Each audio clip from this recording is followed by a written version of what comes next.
Good evening, everyone. Welcome to A Cosmic Cuppa with Jude. I'd like to invite you to have a wonderful evening with us with a beautiful person called V. V, welcome to A Cosmic Cuppa with Jude on 5D and beyond. How are you?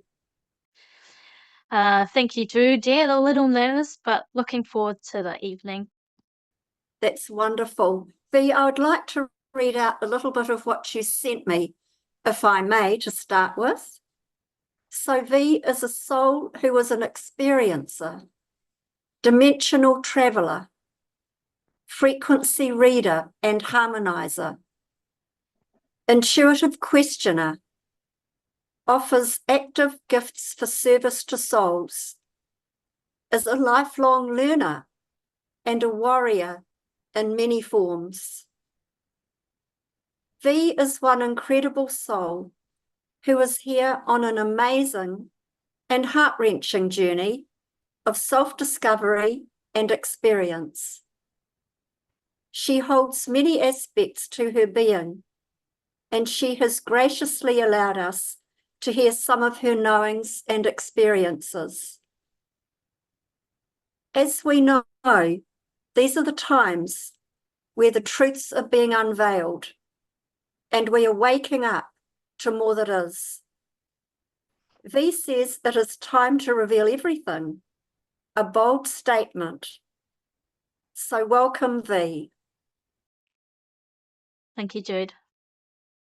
So what was life like for you growing up, and what were your earliest memories? Yeah, life as a child was very, very traumatic. First off, I was abandoned as a baby, and then my mother was found, and I was returned to her around 2.5 years. And yeah, growing up, this is probably a little hard, the people to hear, but I'll just might do it real quick. So I grew up in a domestic violent family. I was coerced and abducted by pedophiles when I was 5 and returned home. I lost my mother at the age of 9 in a car crash and was adopted out from my family. And when I was 19, I was involved in a major car accident that was caused by a drunk driver, and I died and came back. But remember, the things that I remember as a child is that I always loved nature and I always loved animals. And I used to play with the baby skinks that used to crawl out from the concrete wall on a warm day and be very still and let them run over my hand and over my arms and up my body. And I used to chat away to them. And I used to look at ladybirds and see the little money spiders and would look at intricate things within flowers and how they were formed. I was really curious about why things were the way that they were.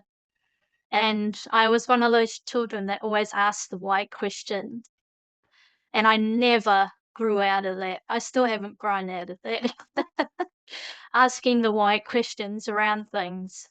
I was very artistic and uh yeah, kind of questioned the whole earth and what earth was about.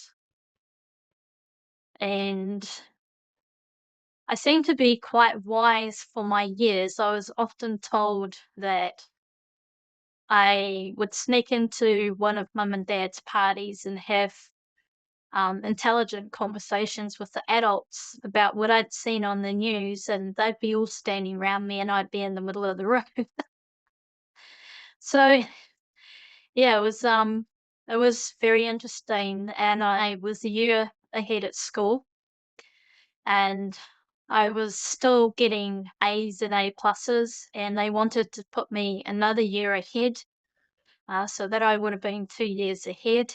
But they thought that emotionally I mightn't have fitted in. But I thought, "Oh, what are they talking about? Of course I wanna go a year ahead." So, yeah, I I was very free, very creative, very inquiring, uh, very communicative, felt one with everything, hyper vigilant, and it's probably from the traumas, very protective. Yeah, I think that might do for that one. Thank you for sharing that. I guess nature was your solace and nature was your happy place, which also opens up the expansion of consciousness, and particularly with hypervigilance, you would be more aware of what was happening around you as well. Would you agree with that? Absolutely, yeah, it's something that's still there. The hypervigilance and noticing everything, but also now, and I'm not sure if that was obvious at the time when I was a child, but seeing energy and energy connecting and relating and interacting with itself and with others, like, plant to plants, animals to animals, us to animals, well, me to animals, those sorts of things. Yeah. And even the pressures of the air and how that was affecting me as well. Like, I could feel and sense all of that too. And so it's being ultra sensitive to all it is that's waking up your gifts, uh, to feel, know, hear, see, understand more, which is an amazing place to be in one respect. Would you care to tell us about your first conscious abduction at 17 years of age? What happened at that time and who was involved? Hey, who was involved? Oh, I still don't know who was involved. That's a curious thing. I think mostly that, uh, I think possibly off-world. I'm not sure if the black ops of this world have this technology. They might.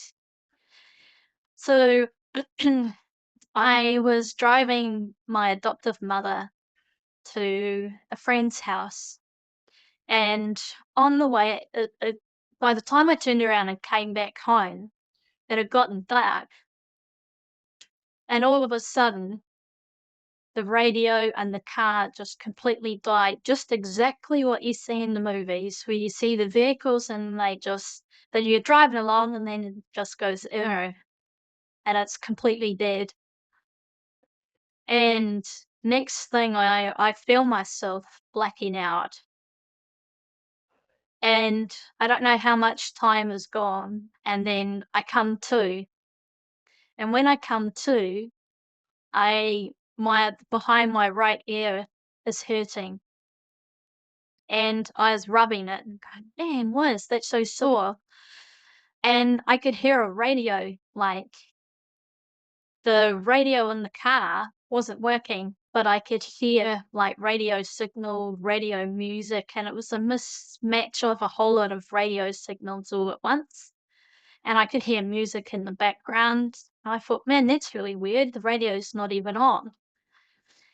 And so I tried a few times to turn the vehicle on, and it took about 4 or 5 goes, and it went, and the radio came on, and it wasn't what I was hearing in my right ear. And I thought, "Oh, this is really interesting." I stuck my finger in my ear and give it a wiggle. And, I get back home to my adopted dad, and he goes, "Where on earth have you been?" And I go, "What do you mean?" He goes, "You should have been back home about 45 minutes ago." And so I just told him that the car stopped, and, and that I had to wait for it to start again to get home. So wasn't till years later that I realized that that's missing time. And it wasn't till about 15 years ago when I was really awakening to all the things that had been happening to me, putting all the pieces together, that I realized that I had an implant put in my ear, just behind my ear. And in 2000 and I think it was around 2005, I was living in Australia, and that um that implant started to swell and it got bigger and bigger, and I started to get pain with it. And so I went to a specialist and they said, "Oh, we need to have a look at that." And I went for a scan and they used a kind of big bore hole sort of needle, and they were poking holes right in the middle of it as viewed on the scan, but they actually weren't getting any material up in the needle, and they couldn't figure this out. And they go, "Okay, we need to, get this out." And that operation was only supposed to take 2.5 hours, and it ended up taking 4.5 hours, because when they got in there, uh, it was kind of like a organic type form that had tentacles, and the tentacles had wrapped around some of my facial nerves and had uh, started to go into my jawbone and wrap around my jaw. And so they had to be really careful about getting it out. And they didn't know that I had that experience. They were just getting a lump out of from behind my ear. And as I came out of theatre, the theatre nurse was with me and she whispered in my ear, because I said to her, "What was it?" And she goes, "It wasn't human. We haven't seen anything like this before." She goes, "But you can't tell anybody." So I said, "Can I see it?" And she goes, "No." And so I wheeled back to the ward, and yeah, and when I went to have my checkup before leaving, I had got cross contaminated with the guy next door to me in the ward with shingles. So yeah, so the specialist said, I said to the specialist, "Can I see it? What was it?" And he said, "Oh, it was just the lump was centered away." And then when the few years ago when I was starting to become aware of everything, I actually had a vision in my mind's eye and my third eye of what it looked like. And it looked like, kind of like, how do I describe it? It looked like a squid. The squid would be the closest looking thing, like a cartoon squid. It had a main body and then it had tentacles coming off it. Yeah. So yeah, that's that story. That's what I'm seeing in my mind's eye as well. A little bit like a little octopus. What a thing to go through. And for an implant to grow that big, I mean, where would it have stopped me? Exactly. Fortunately, I was able to. The surgeons were so good that they missed my facial nerves. They were really worried about that because they kept coming and checking with me and get me to smile and pull all these funny facial effects. Uh, yeah, and yeah, I often wonder where that might have gone to, and having that revealed what that may have eventuated for what I've experienced later on since that's happened. It seems to me that people that have had implants removed, often the hospitals don't want to show the patient. They whisk it away quickly to get it checked out. I've heard this several times. Mm. Yes, and yeah, I believe that I have other implants in different places on my body. I definitely have one in my left foot. And it was interesting, it used to always go off when I was due to have my menstrual cycle. And I often wondered whether it was like a precursor to being taken at night time. Mm. And that is a possibility. That is a possibility. Oh, I definitely think that's happened, yes. Would you talk about, please, your second abduction, please? It was similar to the first, or was it? What transpired with that experience? Well, that one had missing time. It was a really interesting one. So after I used to work late at night, I used to finish around 11 o'clock at night.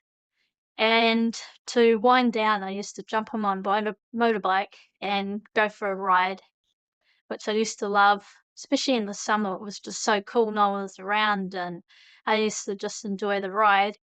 Anyway, I come to this certain part of the road, and next minute, I thought it was a massive sheet lightning that happened.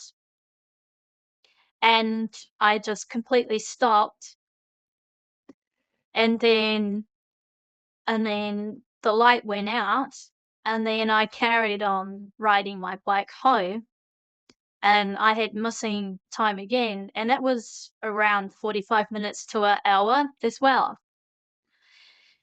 The interesting thing was that I thought, "Oh, that's interesting, I thought that was sheet lightning," but there was no sound, and there was no rain, and there was no other lightning, what I thought was gonna be lightning anywhere, because I thought, "Oh, I'm on my motorbike, man, I need to get home, I don't wanna be out in lightning," and, yeah, so when I got home, I realized how much time was missing, and I just took a mental note of that.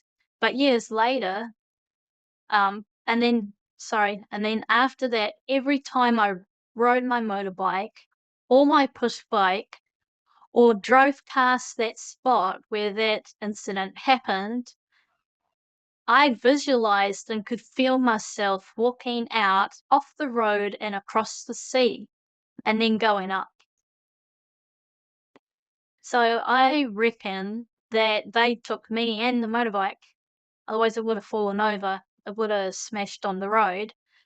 And I reckon then they like beamed me out to Scotty.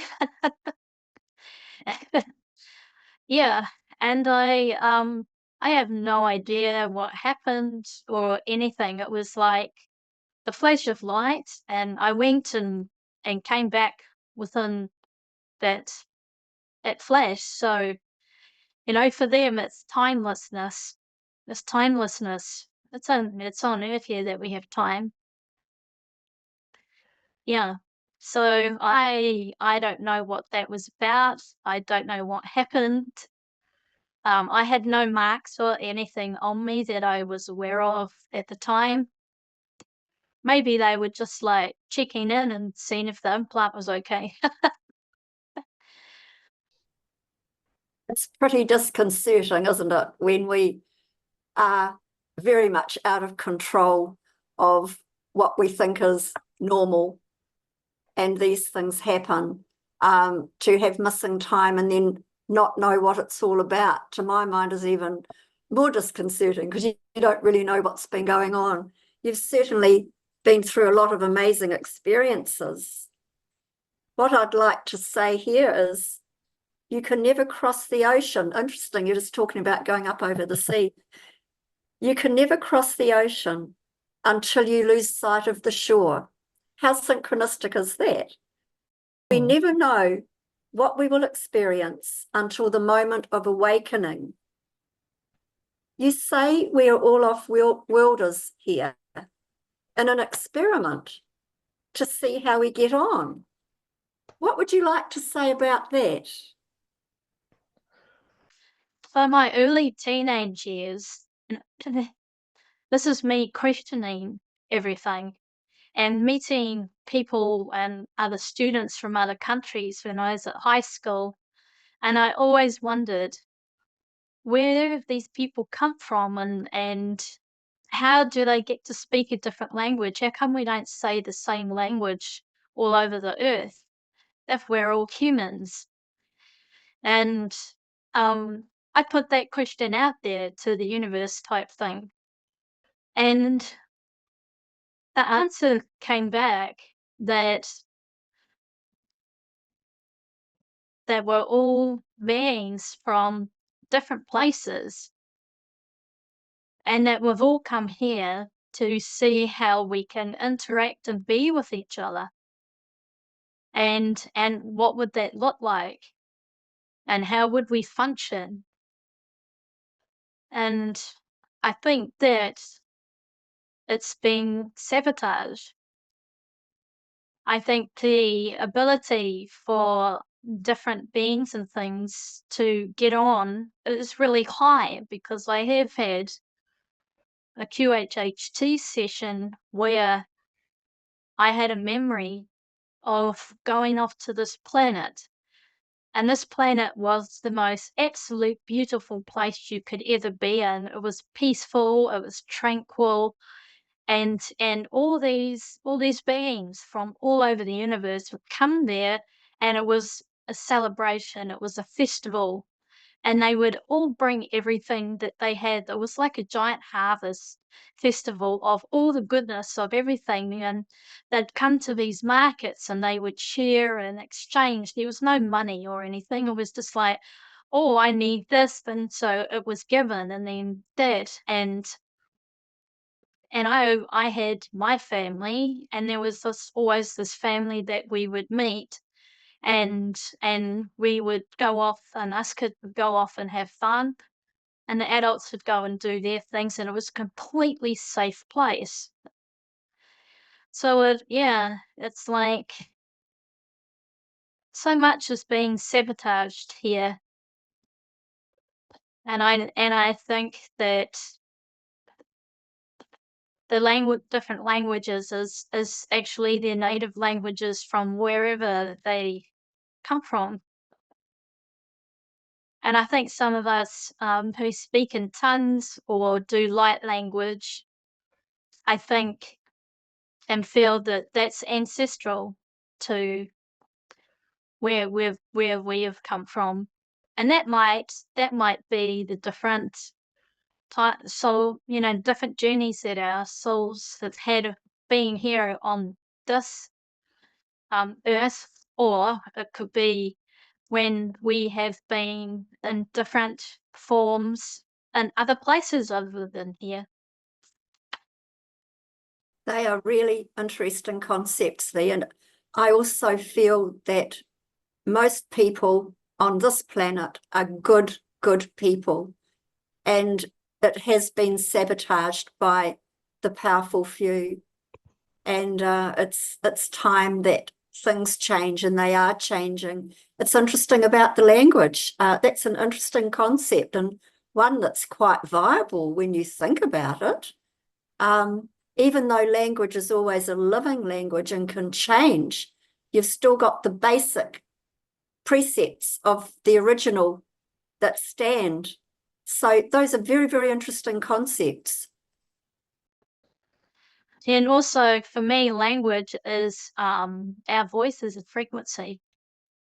So each of us who, we all have different voices, and we have different singing voices, and they're a frequency, and they create a surrounding, and they impact each other, and they merge and they dance when we speak with each other. That's a beautiful way of putting it, V. I love that. They merge and dance when we speak with each other. In a way, it is the synchronicity, the dancing of the spheres, I want to say. Everything is in motion. Everything has a sound.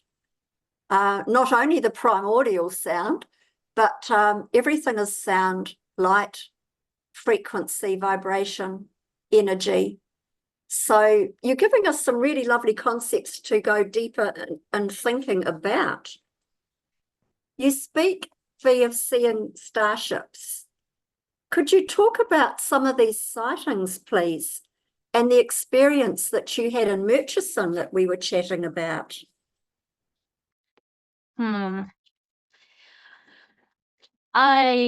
From my experiences, I believe all of New Zealand is a little haven of activity, and I believe different ones are in different places. And I've talked with Maori people, and I've talked with people who have come here from other countries and their sightings. And yeah, it's actually quite incredible. One chap said that he saw a meteorite and it went horizontally across the ground, and I was thinking, I don't think that's a meteorite, and it was the color of the traffic light green.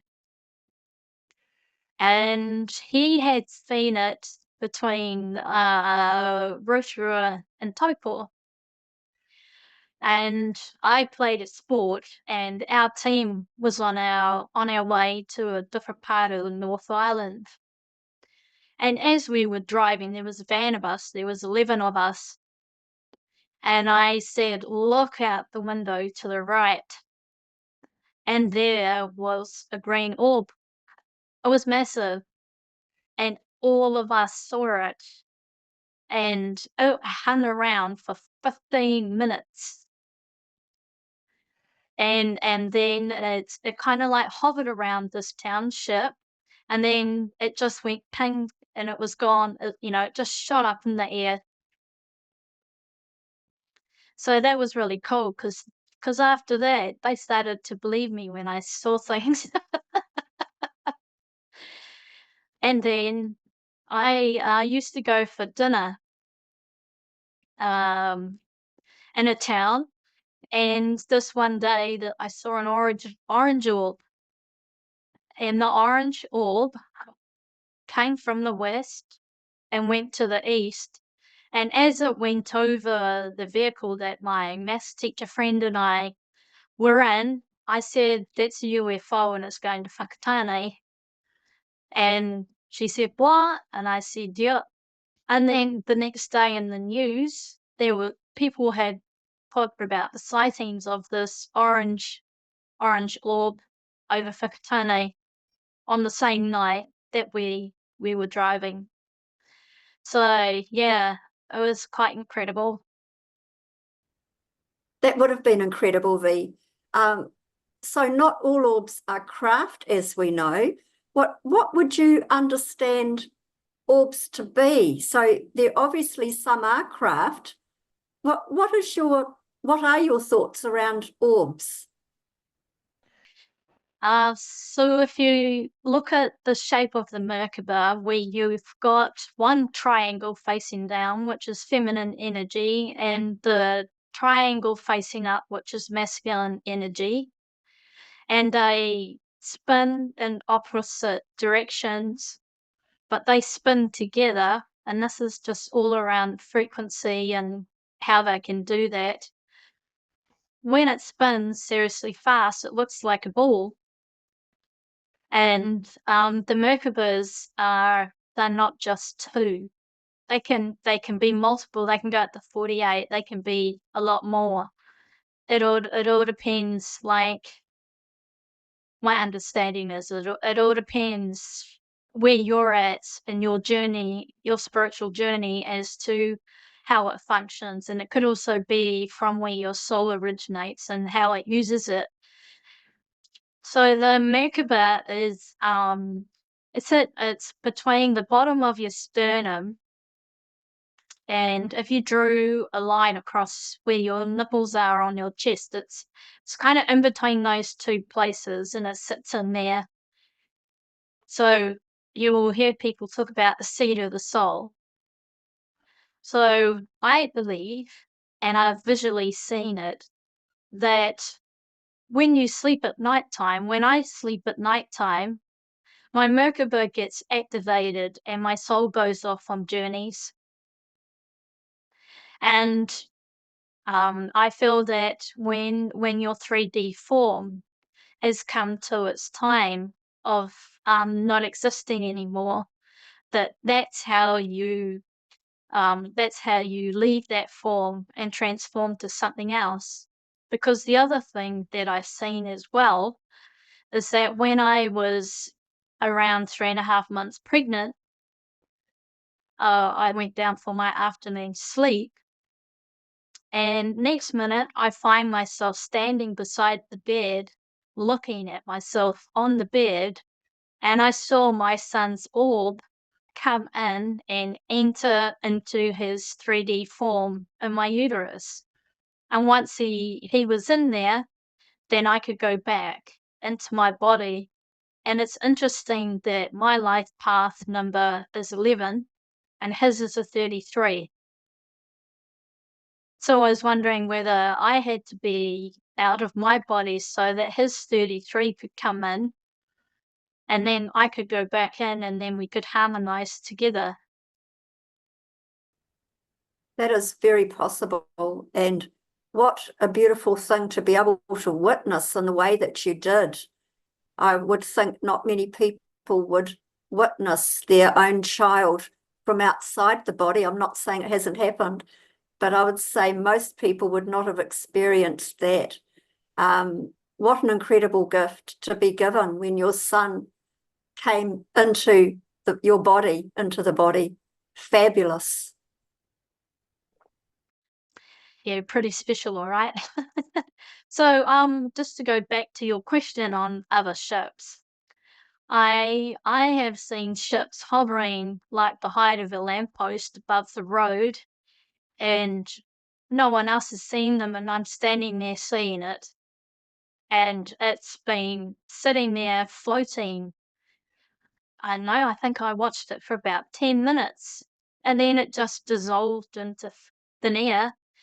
I've seen I've seen lots of orange orbs. I've seen the orange orbs go into from the sky and into the sea. I could see in my mind's eye a underwater ship that was based at a marine reserve, and I also know when it left. And I also seen the beings that transformed into human form and a dog appear on the beach beside me. Uh, yeah, I've seen so many. I've drawn them. I've seen them with that really brilliant blue. Uh, I've just seen lights in the sky that zip around. They're quite incredible. There's no way it's a satellite. Yeah, satellites can't do those maneuvers. Yeah, I've had interesting experiences and I've had visions.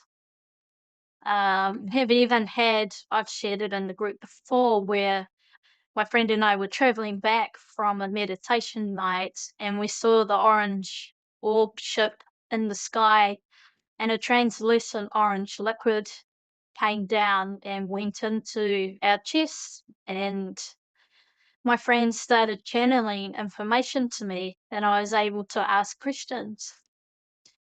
And then once that was all done, it went back up and we were driving the whole time and it was happening.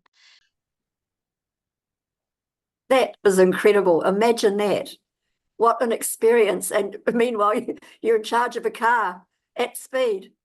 You spoke about starships, finding it easy to navigate into our space-time through thermal areas. Now, I find this quite fascinating because there are several areas around New Zealand that are thermal-based, geothermal areas, some of which I've been to and some I've experienced stuff in.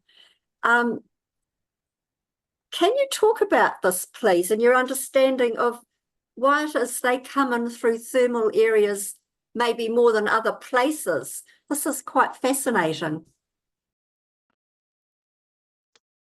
Yeah, my understanding of how they're able to do that is because the volcanoes are like portals into the inner earth at varying depths and degrees. And the lava and the creation of volcanoes create tunnels. And so they are entry points for them. So what's the mountain on Desert Road? I keep getting them confused. Ngārahoe, Ruapehu, Tongariro, one of those. I think it's Tongariro. Yeah, so there's the really big one, and then there's a smaller one beside it. And I have seen several times while traveling on the desert road, I've seen two during the day and I've seen several at night time actually fly along and go in there. I've seen them go in. I have also seen ships and interesting lights go into White Island.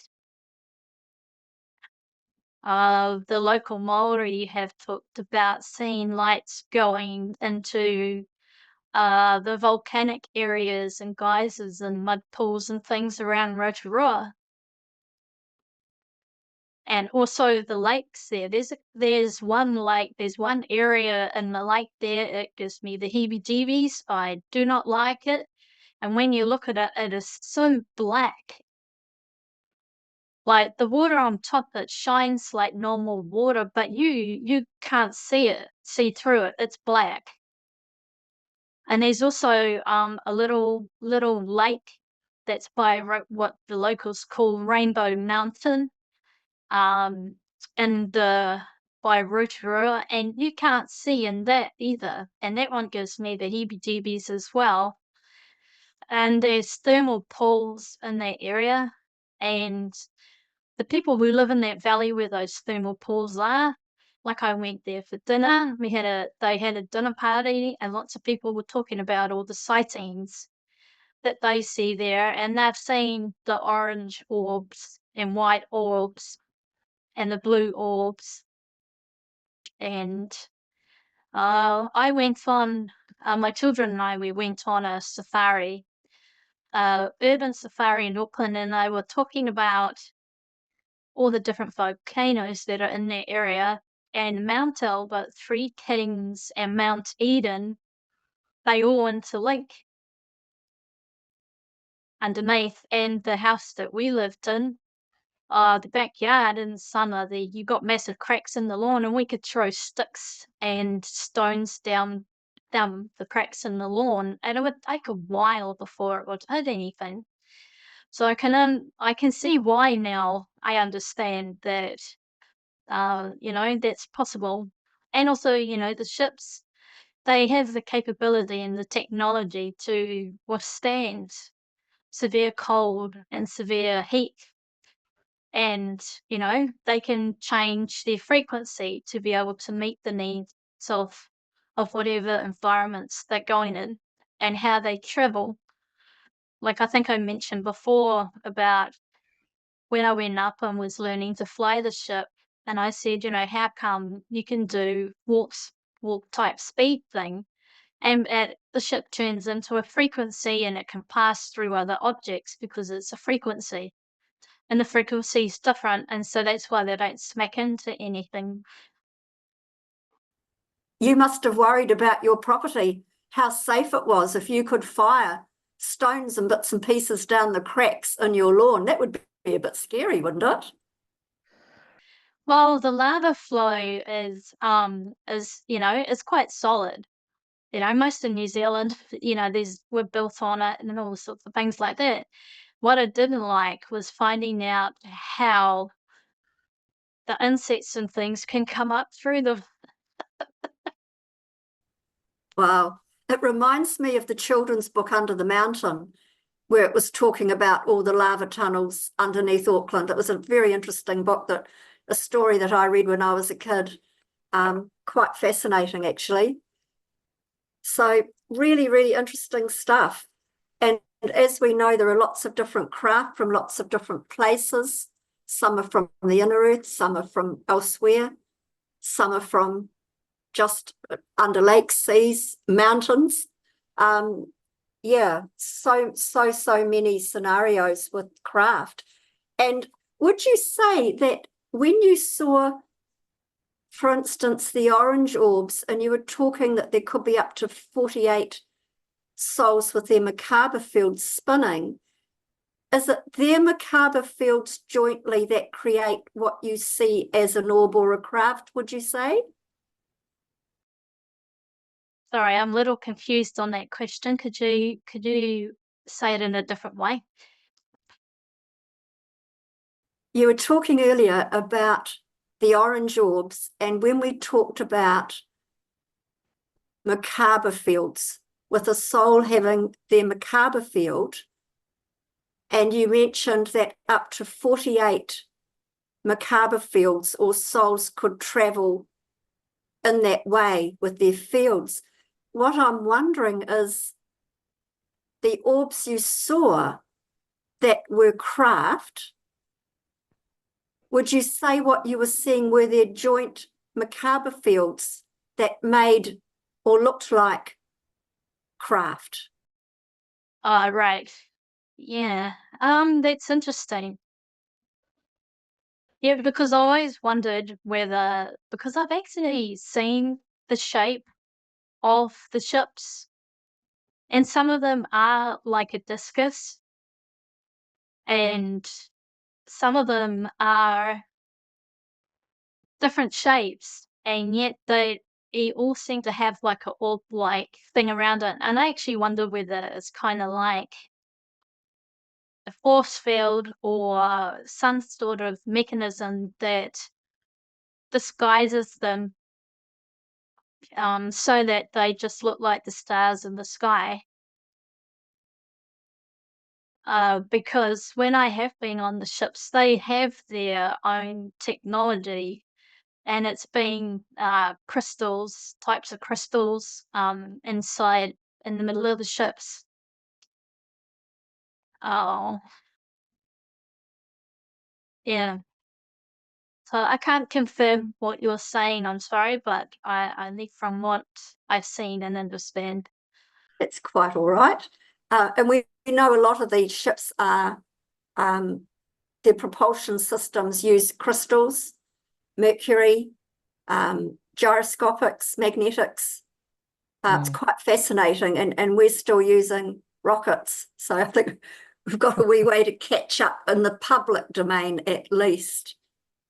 So would you like to share your understandings of what you believe really happened at Pike River Mine on the coast here?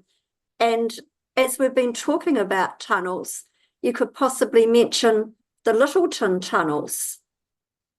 That would be interesting to hear. Thank you. Okay, and so before I say anything in regards to any of that, I just put out there my heartfelt, I don't know, how do I say it? My heart goes out to all those people and families who lost loved ones in that situation. And I don't want this information that I cannot seem to get out of my being of what went on there to uh to cause them any more grief or to cause them any more stress around the situation that they've had to endure. I don't believe that we know the truth of that situation, and because I can do remote viewing and can see things, what won't leave my mind's eye is that as they were drilling, they came across something that they shouldn't have come across. And that what they came across became aware of that they had been seen and that their barrier had been breached, and no fault of the people that were drilling. Um,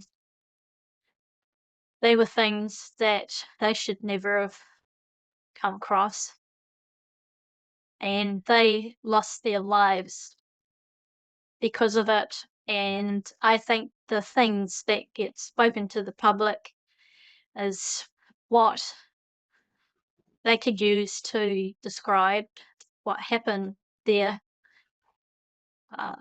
Yeah, that's all I can really say and put out around that, because that's just a terrible tragedy and massive thing. And how humanity gets treated as if we're nothing is just so wrong. Mm.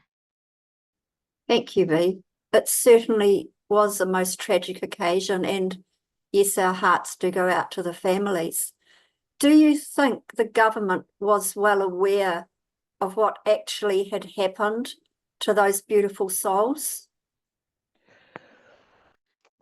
The ones that are in know the know, yes, absolutely. I believe that they would, because they're also the same ones that know about the Christchurch earthquakes and everything that is going on there as well.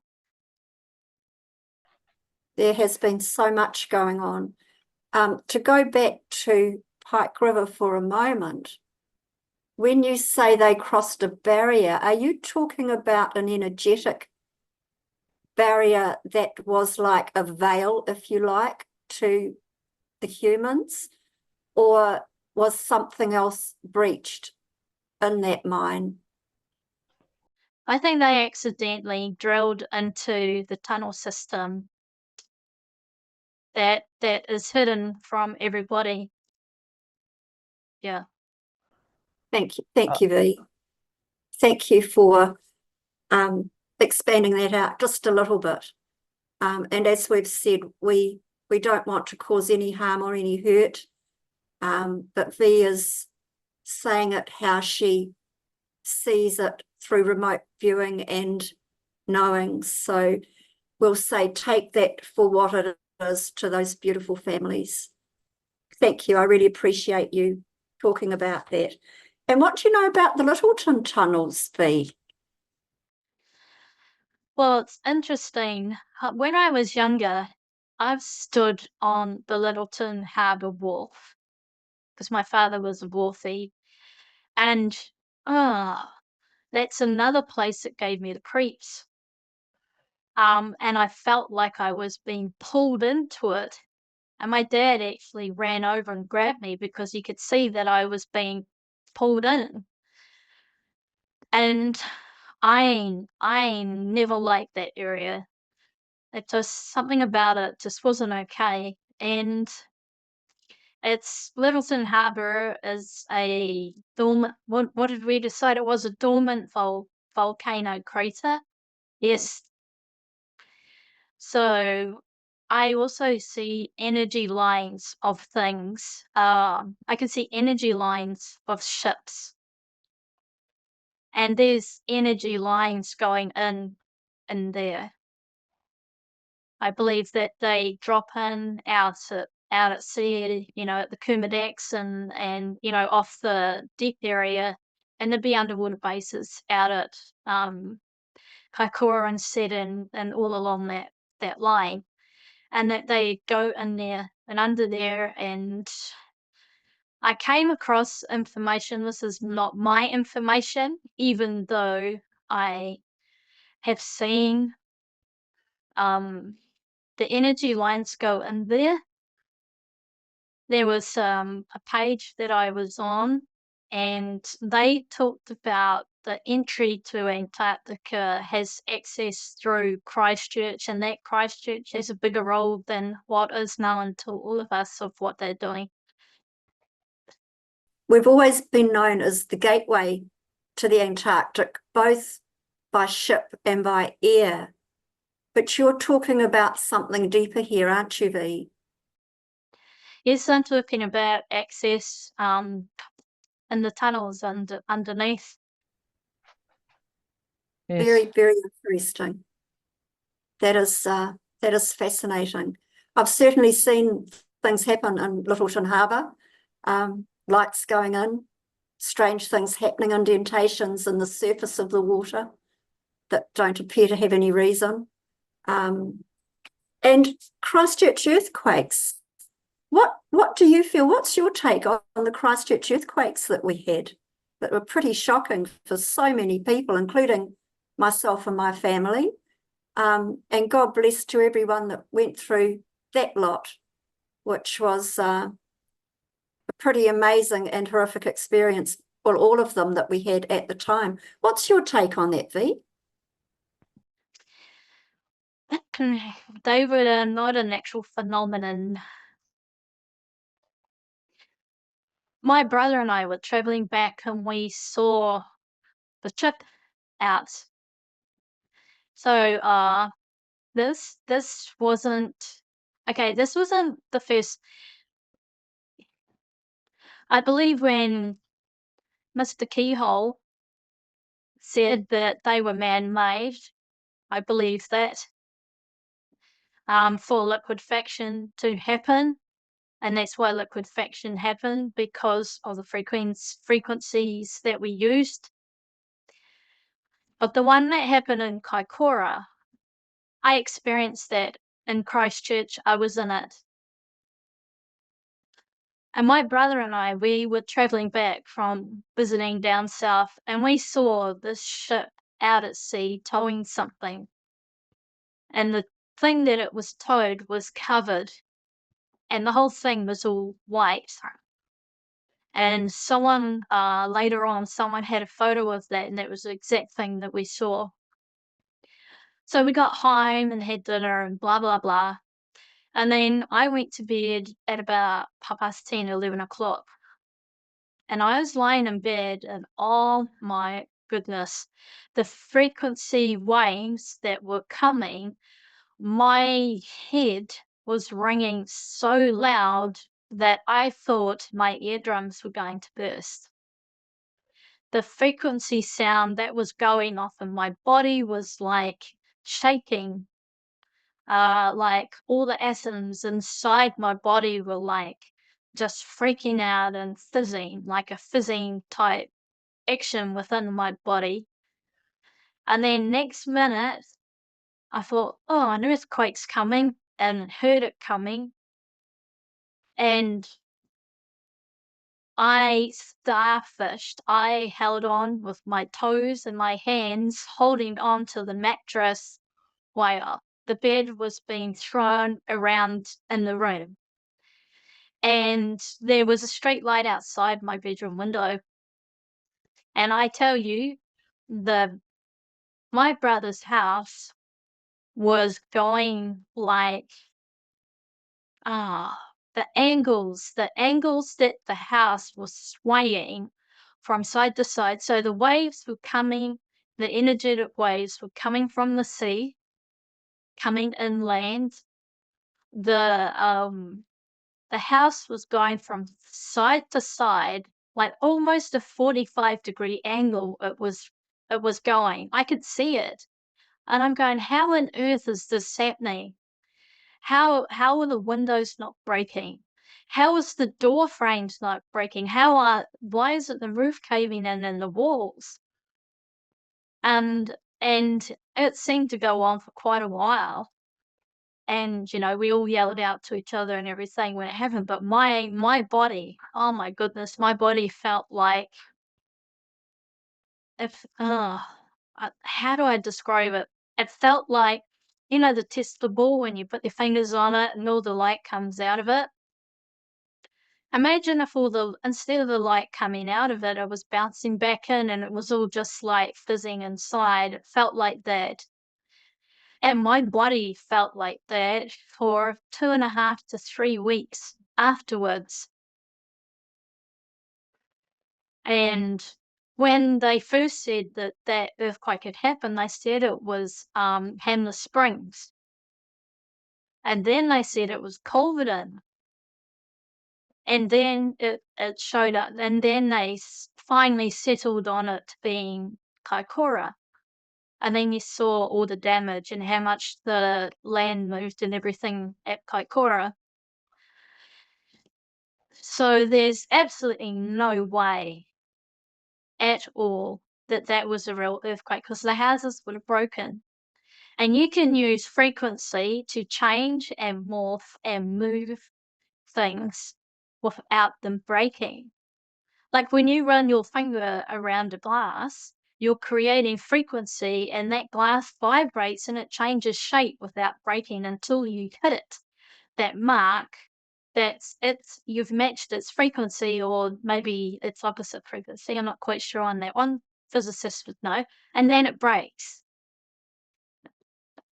So there's absolutely no way that was natural.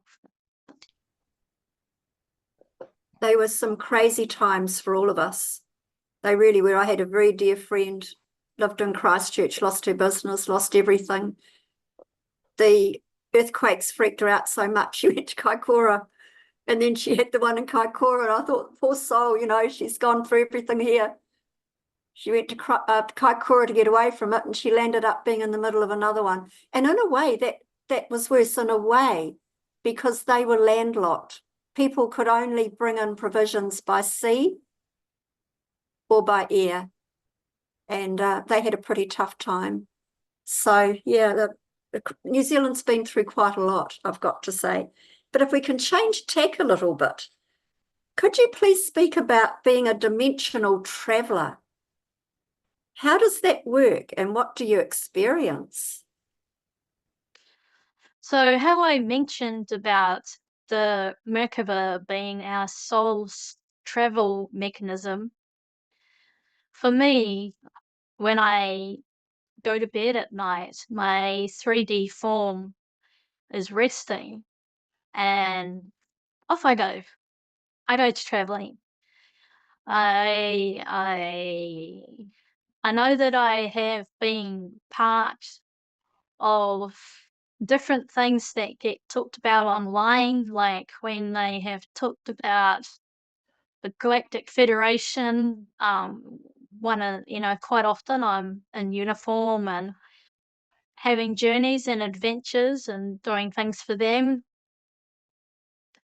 I also feel right in my soul as well that I've been part of the clearing undergrounds as well. Yeah, and yeah, and I know that I have had things happen. It's interesting. I can't figure out how this works, but I think there was one time that I went in my 3D form and my arm got blown off. And when I was coming back to 3D, I was in that in between phase, and I came to while I was on what could be classed like a mid bed, and I was actually watching my arm grow back. Yeah.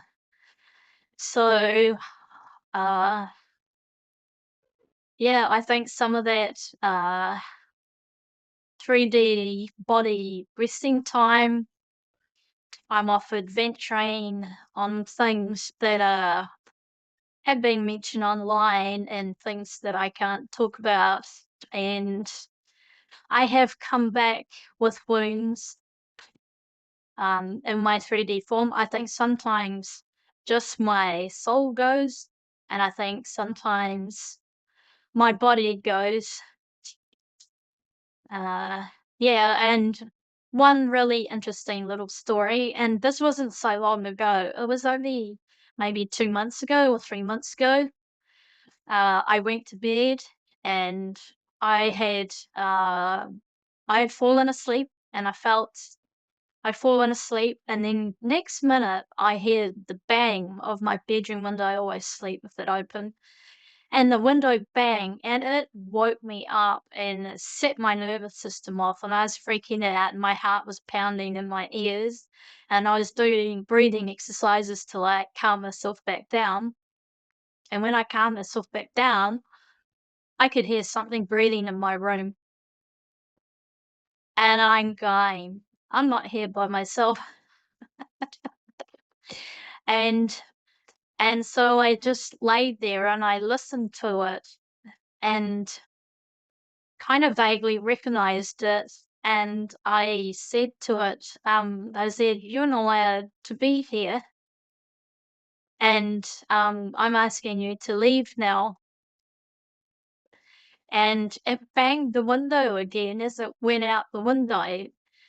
And um, asked myself, I said, "Was that me? Was that me hiding with myself here when I've been doing something in a different place?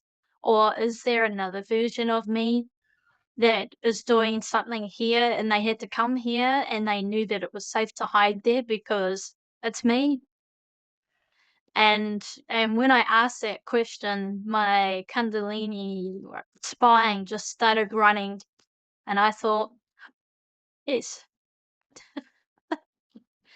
yes, I believe that to be so. That is an extremely interesting concept.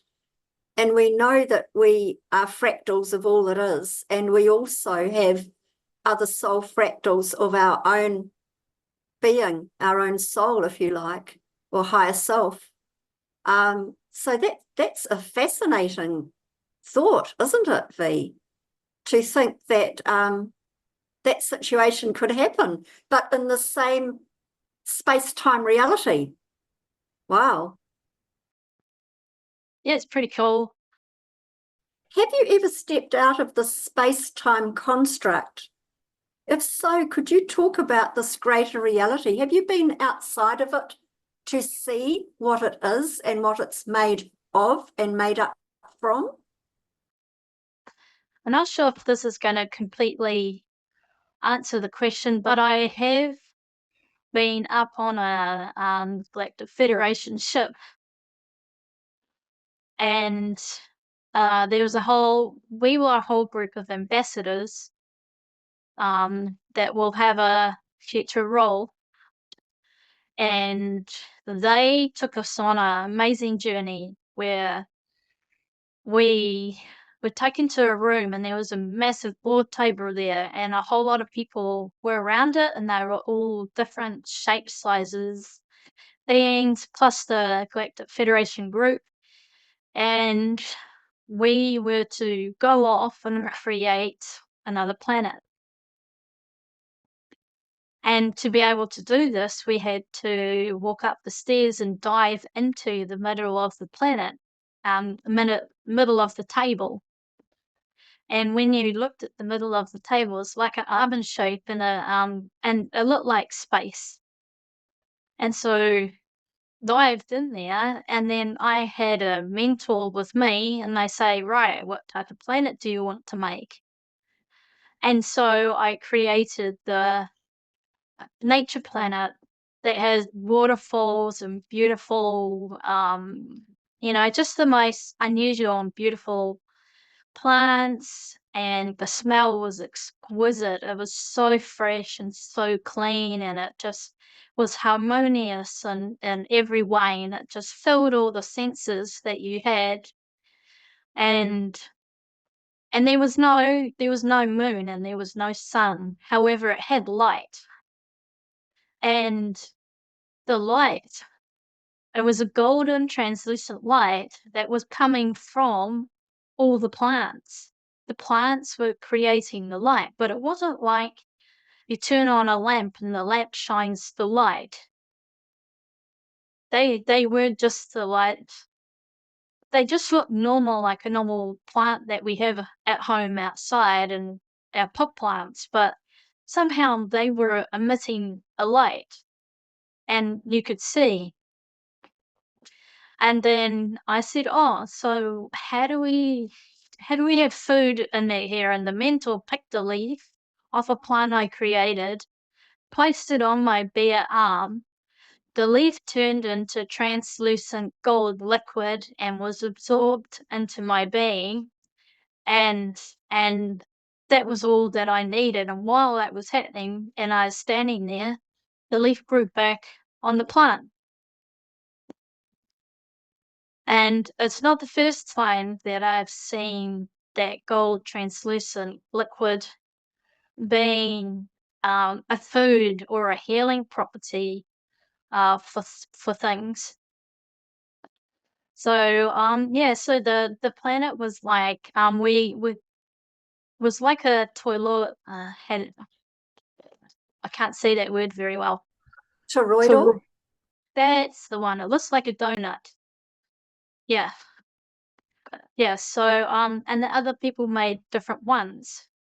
There was some that were kind of like, steampunky type industrial planets, and then there was like the kind of fluoro planets with neon lights and that sort of thing. And people went into groups and they were bonded together by what style they wanted to create.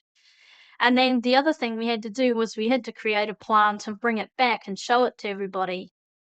So I created this type of flower that was living and communicating with its movements and the light that it was emitting. So that's and also in the QHHT session, you know, it felt when I went to that kind of festival planet that, like, I don't even know if it's round or an orb or whatever it is. I don't know if the Earth's flat or round. I haven't made a decision on that. I'm just open to, and read, and I don't know if we know, but anyway, yeah. So yeah, those are the two places that I have feel like I've physically been and experienced in a different form. That is absolutely fascinating. I've heard of planets that have plants that emit their own light that almost look phosphorescent. But that liquid gold coming from a plant as nourishment, I guess more than food, but nourishment for a body sounds amazing. I wonder if it was like the monatomic gold in liquid form. What do you think? I think it could be highly likely. I don't even know what that looks like, that item that you said. So I have no idea. It was just that it was this translucent, yeah, liquid, and it just had no um it had no issue with just dissolving into the form. And what I love is that the leaf grew back. Yeah, because it's like you've taken a part of the whole and the whole made itself whole again. That is beautiful. Absolutely beautiful. Would you like to speak about your real form and the ability to see with a wider lens of perception and speaking with other life forms, including animals, which you touched on previously? Yes, so there was during my Christian years, uh there was one scripture that always stuck with me. Don't ask me where it is because I don't know. I don't remember those things. I just remember what I felt and what stuck with me. And it talks about everything vibrates and sings to the Lord is the scripture that I always remembered. And to me, it's like we communicate with everything. I believe I've felt the trees. When you lean up against a tree, the trees are very healing and they tell you their history. The redwoods forest that's famous in Rotorua. There was a part of them that had to be felled, and I don't know why, but oh my God, I could hear them crying. They were screaming, they were crying. It was so hard to drive past there every time. And I apologized to them on behalf of whoever cut them down that they don't have this knowledge and knowing of how everything is interconnected. And yeah, I apologized to them that they lost their family. You know? Yeah, and then there was another time when I was at uni and I was doing an art course, and we had to go to the Auckland Zoo. Oh my God, that was horrendous. You know, I did some amazing, beautiful drawings and captured them, but they were communicating with me how lonely they were. There was this one bird, and I just stood there weeping because there was this row of enclosures of like bird aviaries, and it was the only one left. And there were no birds in the other ones, and it was inside by itself. And I felt the heartache in my heart, and I was just weeping, and I could feel it. And there were other animals there as well. It was like, there's only one of us. Why did they only bring one of us? We're herd animals, you know? We're not meant to be here in this place, in this environment, in this pollution, you know? And my goodness. Yeah, it was just really, really, really hard. And when I did a hibernation time, um, and really started to become aware of who I am and what I've been doing, and my gifts and things started to become more activated and more expansive, I rescued a dog, and I placed my hands over the dog. For some reason, I placed my hands over the dog, and I felt all these hot spots on the dog. And so I thought, oh, this is interesting. I used to pray over people when I was a Christian, and they used to fall down on the floor. And I used to see this beam of white energy come through the top of my head, go to my soul space, and then go out my arms and out my hands. And I've recently learnt that the reason people fell down was because the energy that was coming through me, I didn't know how to use it, and they got overwhelmed. And that's why they fell on the ground. So when I worked on the dog, um, yeah, I thought, oh, this is really, really interesting. And then I went to my friend's place, and they had two dogs, and they were rescue dogs. And the female dog never, never, ever goes up to anybody. And when I sat down on the couch, she came over and sat at my feet, and my friends went, "What?" And so I thought, "Oh, this is interesting." So I did a little bit of hand work over her. Like I'm not trained in this. I just do it. And the dog responded, and then it looked up at me and gave a little yelp and gave me a lick, and then went and sat down again. And they were gobsmacked because they've never seen that. And then I lived 43 k's away from them. And this one night, that dog was talking to me, and it said, "You have to come and visit. You have to come and visit. You have to come and visit this week." And so I thought, okay. So I rang my friends and said, "I'm coming to visit. I'm going to come on this day because I'm going to be in town." And so I went straight to their place, and I got there and sat down, and that dog came and sat right next to my feet. And it looked up at me and it said, "I'm going to pass over tonight." And I said, "What would you like me to do?" And she said, "Can you make me a little more comfortable so that I can pass in my sleep?" And I said, "Yes, I can do that for you." And so I did that work, and I said, "Do you want me to tell them that you're gonna pass overnight?" And she said, "No." And so, I couldn't handle being there any longer. I couldn't be there because tears were welling up, and I had to say to my friends, "Oh, I've gotta go now. I've gotta go and meet such and such," which was a white lie.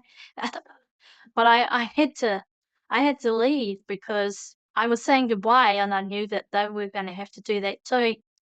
So later in the day, I got home, and then the next day, they rang me up at 9 o'clock in the morning and they said that she had passed during the night and that she passed in her sleep.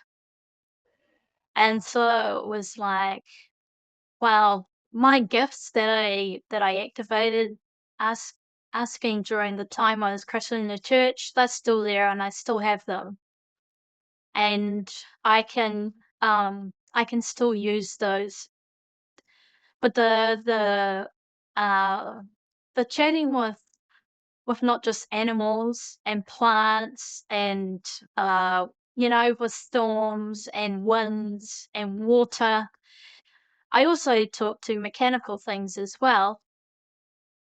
And I love my vehicles because I feel like one with them. And I was in a staff meeting at school and I was getting this message from my truck that something was wrong and that I needed to get out there because something was going on. I ran out there and some students were on the back of my truck bouncing around, and another student decided that they would bonnet dive and put a massive dent in the bonnet of my truck. And so, my vehicle told me that something was going on, and I ran out there and had a look, and there it was happening. And yeah, so the other thing that happened too, and it was at the same school as well, and I found out later on that this school was built on an old past site, on the outskirts of an old past site. So I was a woodwork teacher and I've become one with my machinery. I've never had an accident with my machinery, and my machinery lets me know when I need to do maintenance on it or something's dropped off or whatever.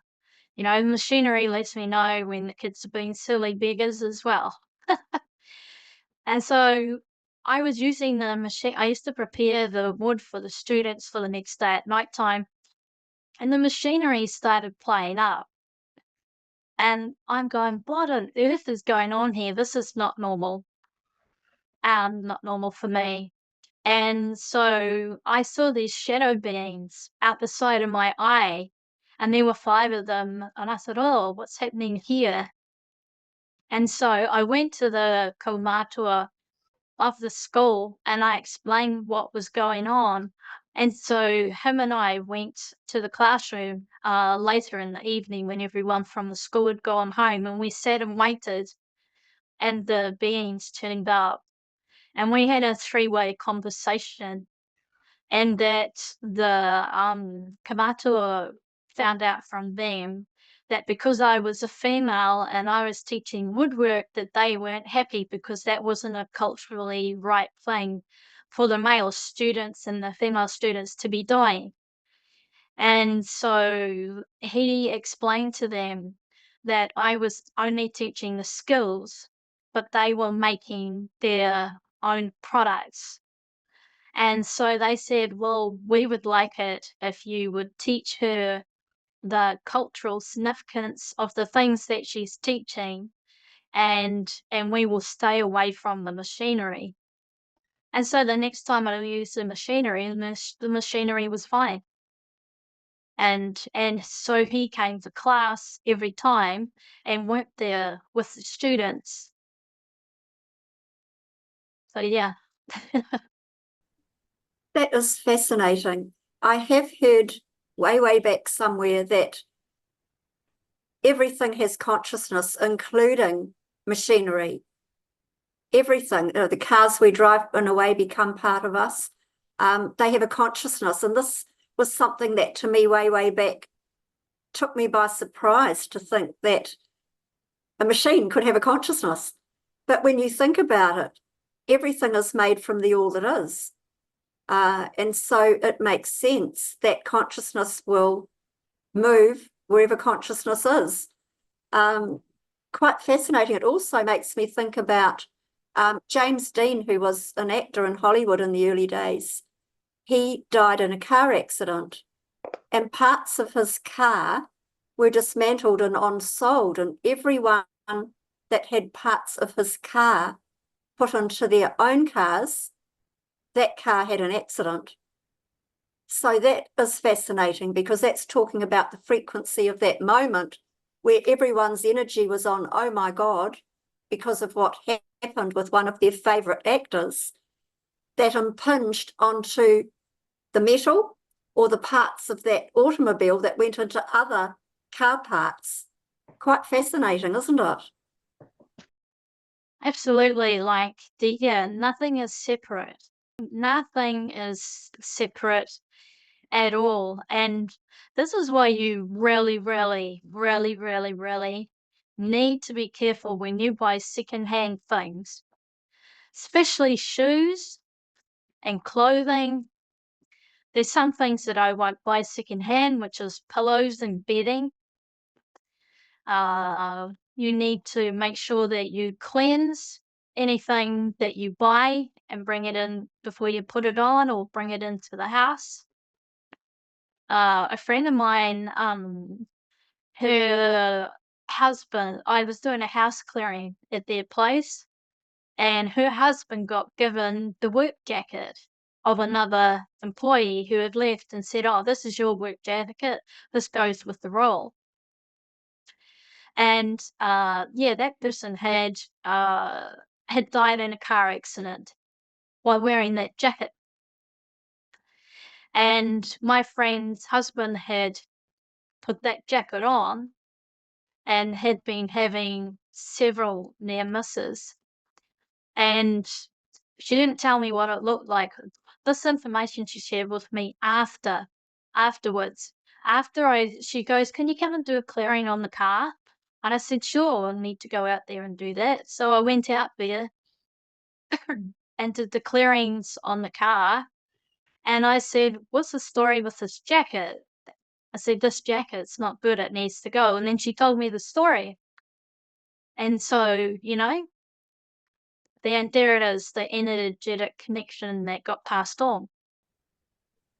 So interesting, and how we have to be so mindful to clear anything, as you say, that second hand coming into a place. Thank you for that reminder. And that can be done, as we know, with intent in various ways. So that's always good to know. You were trained from a young age to perform certain missions. You spoke to me about being a super soldier, a warrior in many forms that we've spoken a little about this evening, and have had the ability of extra strength compared to an average Earth human. Could you talk about your understandings around these subjects and memories of some of these events? I find this absolutely amazing. If you will, please. I can't talk a lot around the super soldier stuff and what that was about. I can talk about a couple of little bits. I do have a memory of being, I know you might have seen those movies where they have those capsules, glass capsules. Sorry, my throat's getting a bit dry. um, those glass capsules where they put them in and they learn to breathe underwater. I have a memory of experiencing that, and one morning when I woke up as a human, all this stuff was inside my mouth, and I couldn't breathe, and so I spat it out onto the floor beside my bed, and it was all this white, foamy, fluffy stuff that was in my mouth. And as soon as it hit the carpet, and it was all out, it just completely dissolved, and the carpet wasn't wet or anything. It was, and sometimes I feel like I have like a film over my eye, and like it's a but kind of blurry. But it's almost feels like it's like a contact lens I take off, like, but it covers the whole whites of your eye as well, the whole area. And yeah, that's come off.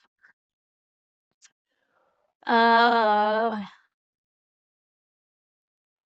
Yeah, I've talked about my arm growing back. The supernatural strength. So I am not sure. I've never broken a bone. It's only been high force trauma of a car accident at 100 kilometers an hour that broke my body. Broke at least about a third of it. But when I was at school, my abilities and strength were up with the high end of the boys, which was really interesting. And, when I was working in my parents' business, I used to lift things that my dad used to struggle with. And I worked in a place over in Australia, and the person wanted a part. And this part was so we used to have these stacks of boxes of furniture that were flat pack. And this part that this person needed, which was missing out of their thing, was about number 9 box down. And we had to get it for this person. And I said to my workmate, I said, well, I'll lift it up. I'll lift the 9 boxes up because the fittings were always down the end where the label was, so we knew exactly where to grab it. So I said, right, I'll lift it up and you open the box and grab it and I'll drop it back down. And he goes, okay then. So he stands next to me ready. And these boxes are about, possibly 2 meters long and about half a meter wide. And I go, ready? And he goes, yep. And so I lift them up. He cuts the box open, gets the bag of things out, and then I put it back down. And then we do all the thing, and then he comes back in and he goes, how on earth did you lift that? And I go, I don't know, I just did it. And he goes, I gotta see how many kilos that is. And so he added it up. It was 220 kilos. Now, I don't know how I did that. And then his nickname for me after that was Muscles. So every time someone needed help with their boxes to the vehicle, I got pulled on and people would look at me when I walk out. It's like, what? That is amazing, V. Really is amazing. So do you think this was part of your off-world training that allowed you to have a super strength, if you like?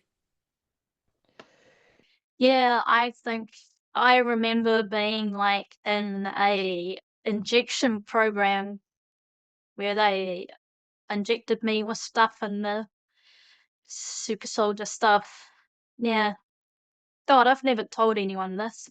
Ah, flipping egg, yeah. I so appreciate you and being able to share what you are. It's invaluable. It's a blessing to have you here. And people are learning so much because of what you are able to share. And I'm very, very grateful. Could you talk to us about remote viewing, please? How that works and maybe chat about some of your findings? Okay, so remote viewing thing that I did, and that was while I was here in 3D, just like we are now. My friend used to be flown to a town to pick up imported vehicles to drive back, and I said to her, "Don't do this one." And she said, "No, it'll be fine, it'll be fine." I said, "Look, I'm getting a bad feeling about this." I said, "Please do not do this one." She said, "I can't. I've already bought my plane tickets and I have to go and get this vehicle." I said, "Okay, then, as soon as you get home tomorrow, you've got to let me know, okay?" And she goes, "Okay." So, anyway, she rang me and said that she was leaving. And there was a point in the journey where I remote viewed I remote viewed where she was on the road, and I went to the steering column of the vehicle inside the engine bay, wherever it is, and I saw this pin break, this bracket, this pin break, and whatever that was involved with the steering of the vehicle. So this bracket or pin, whatever it was that broke, meant that when it broke, she would have no ability to be able to steer this vehicle. And so I put it out there and said, she needs to be able to drive home. She needs to be safe. And so I kind of put a command prayer type thing out into the universe to protect her and to get her home. Anyway, she gets back to home and hands the vehicle over. The car yard closes and she goes home and she rings me. And so I tell her the story. And she goes, "What?" I go, "Yeah." And so she goes down to the car yard and she tells them the story. And they go, "Oh, whatever. You wouldn't have been able to drive if that had happened." So anyway, they put it up on the hoist and they did a mechanical check and it had broken. It had broken. And I said, "How on earth did you drive home? How on earth did you get back here? We don't understand this." And she came straight around and told me. And so, there's two things. Well, there's several things within that story. One was my close connection to my friend because we'd been friends during our teenage years and we had children at the same time. And we used to see each other nearly every day. And our lives were like enmeshed as a married, I was married and she was married and, we just hung out a lot. And so there was that really deep connection. But then there's also my ability to be able to communicate with machinery. And so that vehicle let me know that something was up, and so I remote viewed to see what was going on, and then I was able to put the command and the prayer out to the universe to protect her and get her home. Yeah, so, it's a pretty amazing story. Yeah. That's an incredibly amazing story. And how clever of you to be able to use your incredible abilities to get your lovely friend home safely, and also letting that piece of machinery, that automobile, know that it had to get her home safely come hell or high water, basically. I mean, how cool is that? How amazing is that? Yeah, yes, we're souls here having a human experience.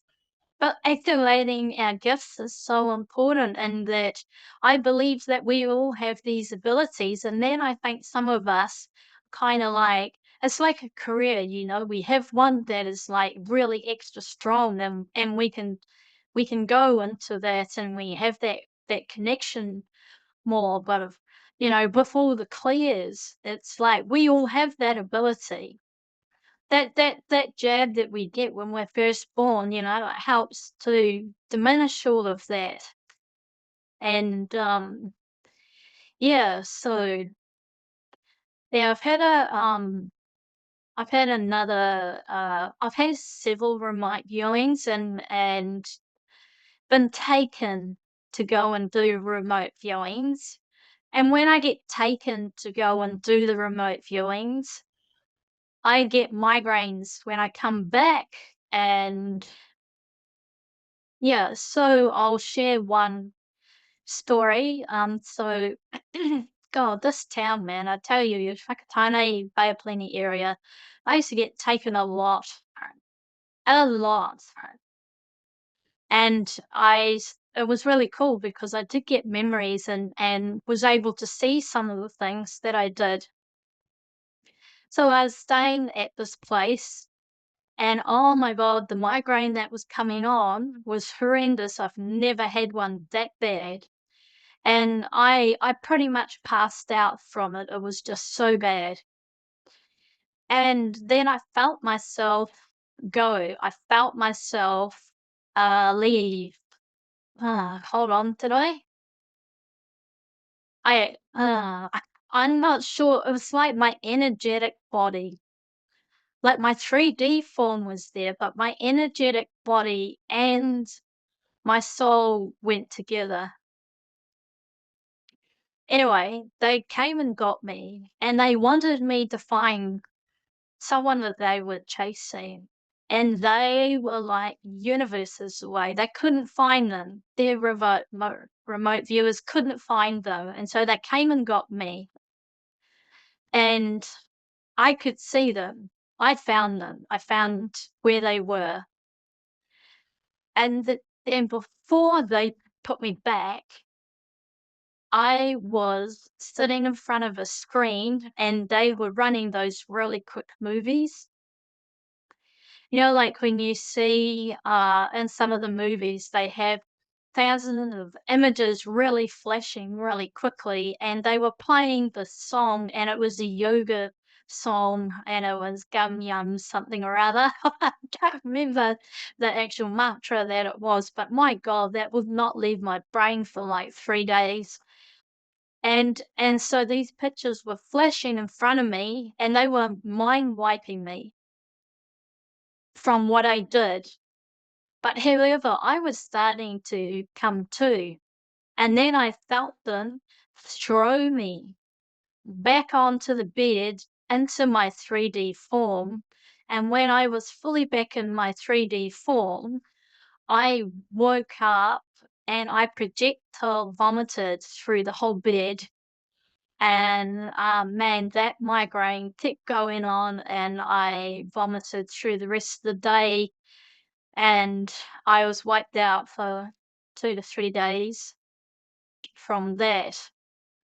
And that's not the first time I've had mind wiping either, and when they wipe your mind, oh my God, it's so bad because you can't even properly formulate a sentence. Like, your whole thinking processes to try and even say words properly, and sometimes friends would say to me, "You're just speaking gobbledygook. What are you even talking about?" They couldn't understand what I was saying, and in my mind's eye, I thought I was hearing and saying something that was audible in English, but it was gobbledygook. And yeah, and it would take a while for my body to come back. You Certainly had some incredible experiences. I have so many questions that I have written down. We're not going to get time to get through many more. I would like to say we need to keep our dreams alive. To achieve anything requires faith, a belief in ourselves, vision, determination, and dedication. All things are possible for those who believe. And V, I want to thank you so much for your service to humanity, your service to all that you are partaking in and with. It's just incredible to think that you've experienced so much in your life and done so much, but also helped so many people. Can I ask, do you have any final words of wisdom for us in these times? Yeah, I sure do. One of the things that I've really learned is that yes, we are here for service to others, but the main reason that we are here is for the expansion of us as a soul and on our soul's journey. And for that journey to be the most worthwhile things for us to experience is we have to be our own why we live this life and the purpose that we have, and so that we can remember who we are and that we can remember the gifts that we have and to activate them and to find our tribes and to communicate with them and to practice our gifts, and because there's some things that are coming and we're gonna have to be really intuitive. We need to be able to read the energy of what is being said and what stands in front of us, and to see whether it's actually real or not. Because yeah, we have to do it, and we need to, look at what we're feeding ourselves through our mind, through our body, through our energy, what we consume um energetically, and even what we eat. Like, I'm not condoning any diet, but you need to look at what resonates for you. Some people that is meat, some people that is veggies, some is something else. You need to do what is the correct thing for you, because what that's going to do is help to raise your vibration and energy fields, to expand and to protect you and to enhance you as we go along in this journey, and to seek each other out when we feel that we're not able to clear things from ourselves, or we feel a bit stuck, or we find that we're repeating patterns. To to n- don't be what was it? What am I trying to say? We're here to help each other. We're here to help each other, and we all have different gifts that can help each other to expand and grow and to cleanse. So yeah, that's my message. Be the most expanded, shiny, bright awesomeness that your soul can be, so that this light, nothing can compare to the light in each of us. And when we all come together as one massive group of light and energy and being, woohoo, what's possible? Beautifully, beautifully said. So many thanks for your amazing input today, your insights and revelations, your stories. Just incredible. I wish you much peace, love, and blessings. Absolutely do, V. Are you happy to open this up now to questions?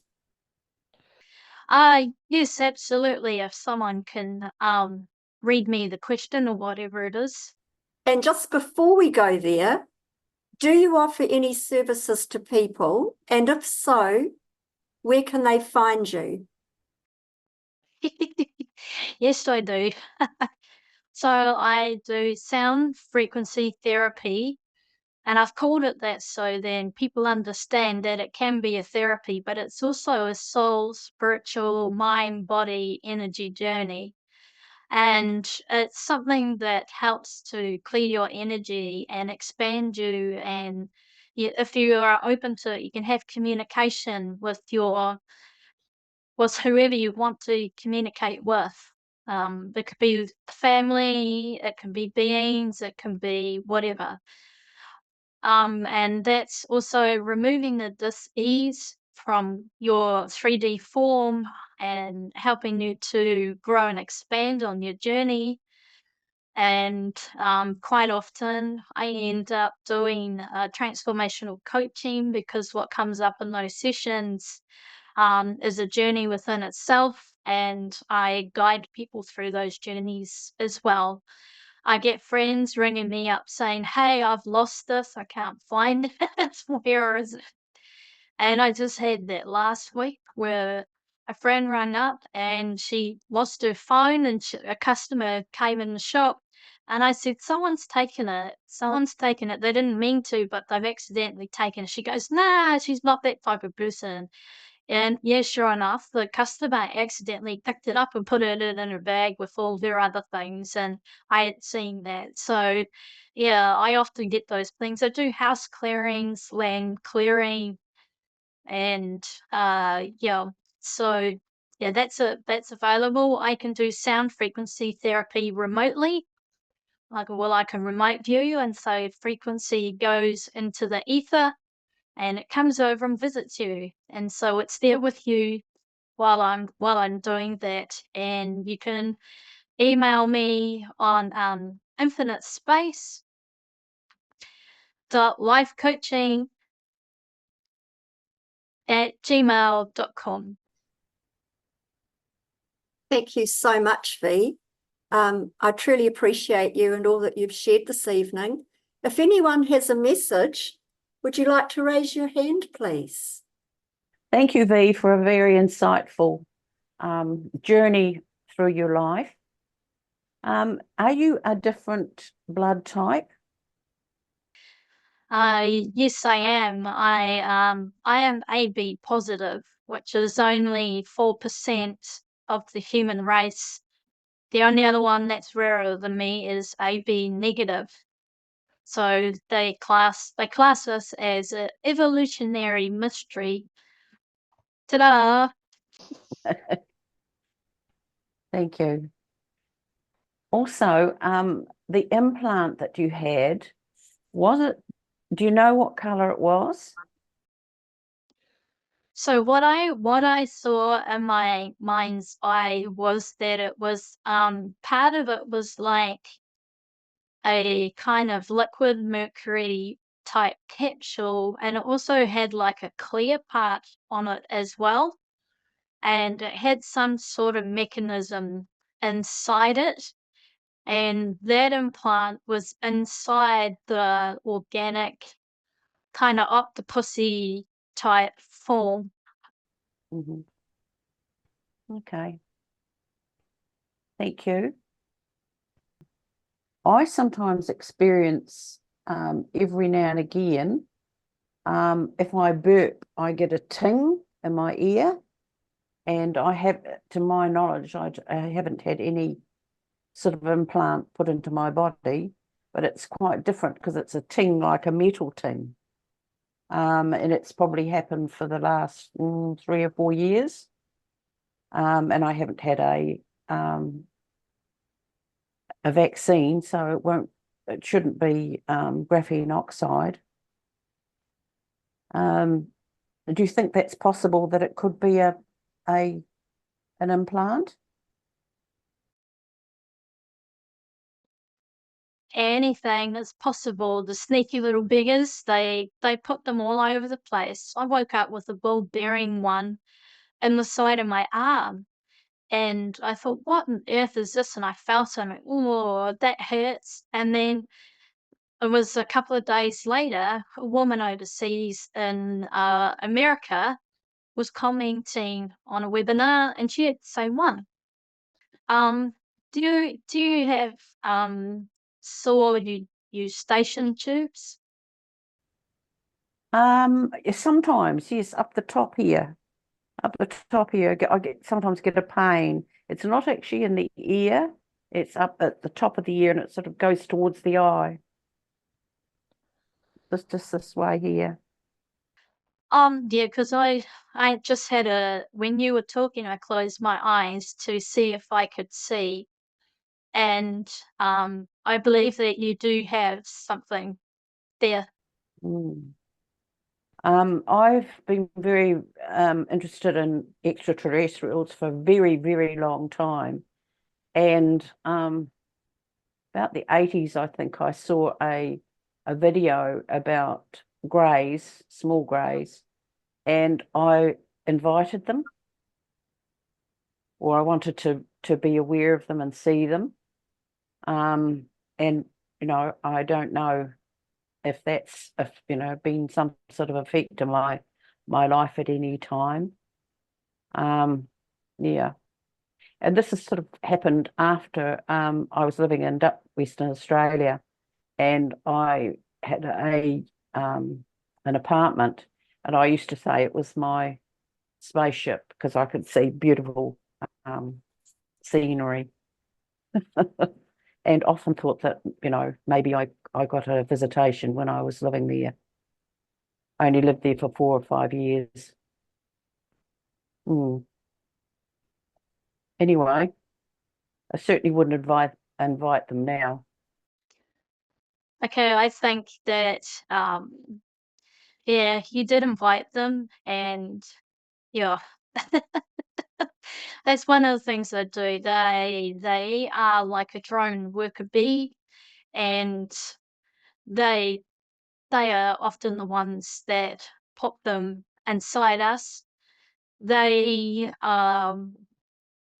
sometimes the implants that go in, there's several lots that do it. So we've got the earthly black ops military that do it. There's also the ones that are in the specific programs like the Secret Soldier programs. There's ones that come in and, you might be the ones that get abducted, so they have a tracking device and other devices that they put inside you. And then there's also, if you are from a particular race and you have a mission here and you come here to Earth, that you have them in you as well, so that they can keep an eye on how you're doing, where you are, what your vitals are, and all those sorts of things. So some are experimental, some are from your own peoples. I do feel that I'm definitely have been protected, by whom and what I do not know. But there's lots and lots of incidences that, I could say, oh, that's, that's amazing how that has happened or not happened. Yes. V, can you suggest anything that we could do if she is wanting to have these removed or subdued somewhat? Is there anything you can suggest? Oh, that's a really interesting one, because mine only got removed because it showed up in my 3D form and was causing an issue. There are some people that say that they can remove them or deactivate them. It's not something that I have been able to do. Uh, if that was something you wanted done, then I could see if that person is available and is willing to do that. Um, yeah, you got to be careful what you reveal to the medical establishments. 'Cause you don't know who's in there. It doesn't appear to be affecting my life as such, but I have had pain about 3 times in that area, and it's this tinging noise. It doesn't happen all the time, but it's just now and again. What you might like to do is email V to get a wee bit more clarification on where you could go as a thought. And we're running out of time. I'm sorry, guys. I have so many more questions for you, V, that if you're open to it, we'd love to have you back at another time. I so appreciate you taking time today to speak to us in such an open and authentic way with some of what you have experienced. We are very grateful to you and much love to you for coming and being with us on A Cosmic Cuppa with Jude this evening. Well, thank you, Jude, for inviting me. And if I may, I'd like to suggest that if people have questions tonight that are in their minds, that they send them to you, or somewhere, so that we can have access to them, and I could do a Q&A session next time. If you are watching this on YouTube, please remember to like, share, and subscribe. And as always, peace on earth. It starts with you. It starts with me. So God bless and good night, everyone. Good night.